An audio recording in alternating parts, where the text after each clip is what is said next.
Bonjour, je m'appelle Clément, j'ai 30 ans et j'ai décidé de courir le marathon de Paris. Celle-là, je la tiens.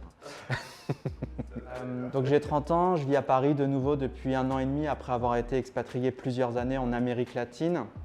Voilà, aujourd'hui, j'ai la chance de faire un métier qui me passionne. Je suis co-gérant de 14 running shops, un magasin spécialisé dans la course à pied situé avenue Wagram, proche des Champs-Élysées. Donc j'ai la chance de côtoyer des runners au quotidien et c'est passionnant tout simplement. Et l'année 2020 a été particulièrement compliquée, pas que pour moi, pour beaucoup de monde, hein, vu les circonstances. Certaines personnes ont réussi à utiliser le confinement à bon escient, en se remettant en forme, en refaisant du sport. Et d'autres personnes, dont moi, ont eu beaucoup plus de difficultés pendant cette période. Et les difficultés, les soucis se sont accumulés et j'avais besoin d'avoir un reset, d'où le nom. Mon rapport au sport, déjà, c'est mon quotidien de par mon activité, comme je l'ai expliqué aussi auparavant. Mais j'ai toujours été un passionné de sport. J'ai pratiqué le foot, le tennis, le rugby, principalement le rugby. Et du coup, la course à pied, elle a toujours été présente un petit peu dans la préparation de ces sports-là. Et du coup, j'ai pris du poids. J'ai fait moins de sport, j'ai pris du poids. J'ai toujours été bon vivant, donc j'ai toujours beaucoup mangé. Et comme je faisais moins de sport, les kilos se sont accumulés au fur et à mesure.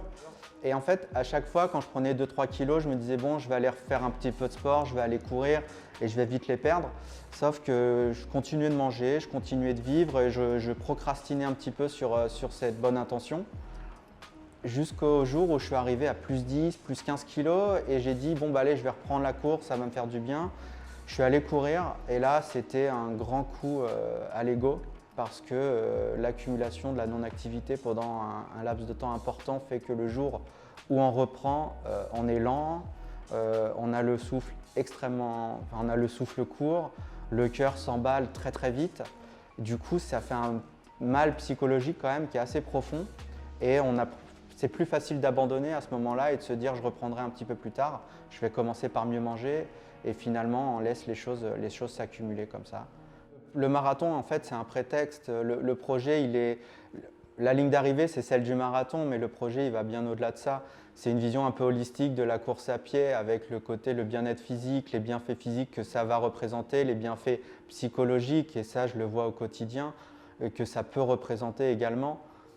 Donc c'est vraiment l'accent, il va être mis sur l'ensemble de ces deux composantes. Et l'idée, c'est de créer une habitude de vie, c'est d'avoir quelque chose qui me permette d'être en meilleure santé, parce que j'ai 30 ans, il va falloir commencer aussi à se soucier un petit peu de sa santé à un moment donné aussi. Et donc il y a ce côté-là, et il y a le côté évidemment psychologique, du challenge, de l'objectif, du dépassement de soi, de se dépasser, de sortir de sa zone de confort, et vraiment de se retrouver en quelque sorte.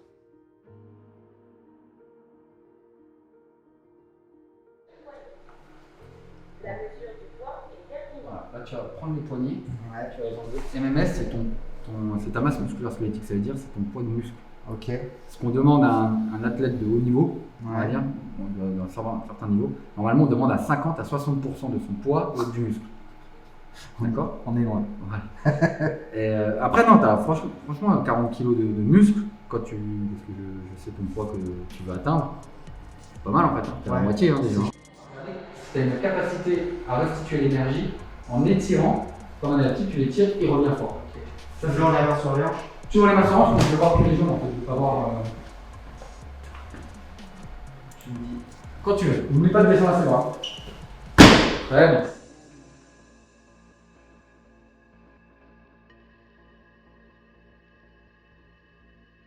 Allez, plus haut, plus haut, plus haut, plus haut, plus haut, plus haut, plus haut, plus haut, plus haut.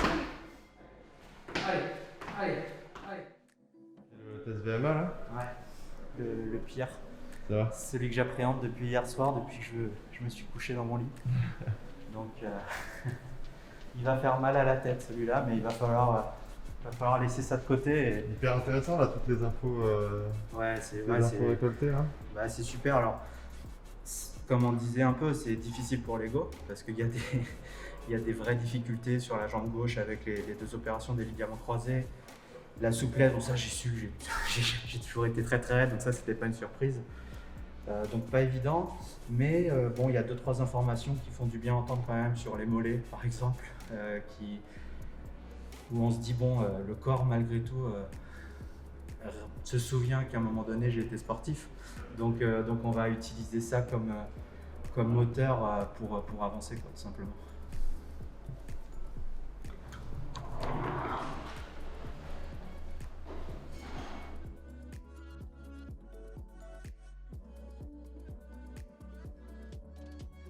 Et les autres paramètres qu'on regarde, c'est la lipomasse. Et toi qui avais un objectif de perte de poids, qui peut être intéressant, c'est là où, à quelle vitesse tu utilises le plus tes lipides. réserves de gras. Mais pendant la course, attention, hein. Je parle pas de 24 heures après, je parle pendant l'effort, quelle est la vitesse où tu utilises le plus de lipides et moins de glucides. Donc ça peut être intéressant. Et après, je vais desserrer ce que tu m'as dit. Comment tu te sens là? Est-ce que tu as l'impression que ça va tomber là? Non, là, ça va pas tomber.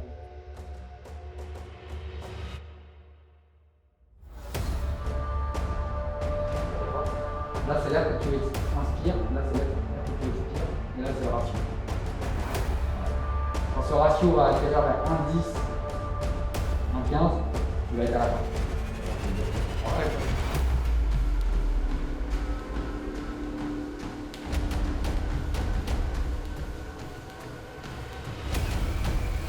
Entre 1 et 10, 10 t'en peux plus déjà et Non, c'est 3-4.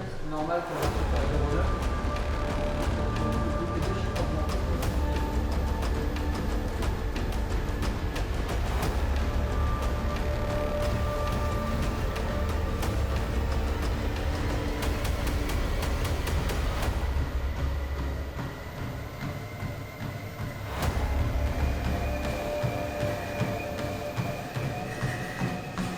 Allez, pousse-toi. Allez Clément, accélère. Voilà, tire sur les bras. Allez, comme ça. Allez, 5 secondes. Allez, allez, 11 et demi. Allez, avance. Allez. Ok. Tu vas marcher. Ok. Allez, marche. Tiens-toi, marche. Et marche. Ça va bien. Sauf Clément. Allez, marche. Voilà. Tire. Je te laisse le masque, on va voir ta capacité à récupérer. C'est bien Clément. Top.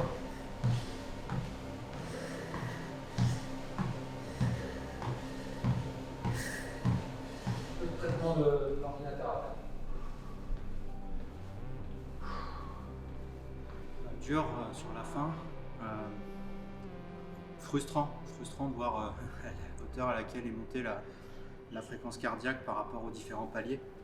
Alors d'avoir atteint le dernier palier à 11, ça n'a rien de glorieux.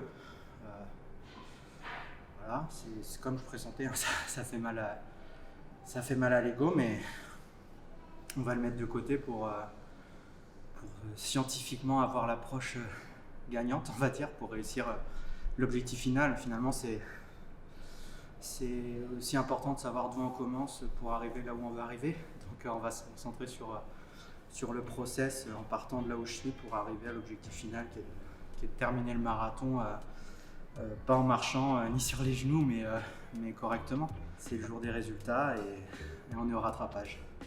Donc humilité, travail et on refait un premier bilan déjà dans 3 mois et ensuite dans 6 mois et ensuite le jour J et je sais que ça va bien se passer. Donc voilà, maintenant qu'on a fait un peu l'état des lieux de ma situation, déjà merci à ceux qui vont suivre cette aventure, merci à ceux qui vont m'encourager. J'espère que ça vous plaira et que vous pourrez suivre surtout cette aventure avec moi en faisant aussi les séances en même temps pour ceux qui le souhaitent.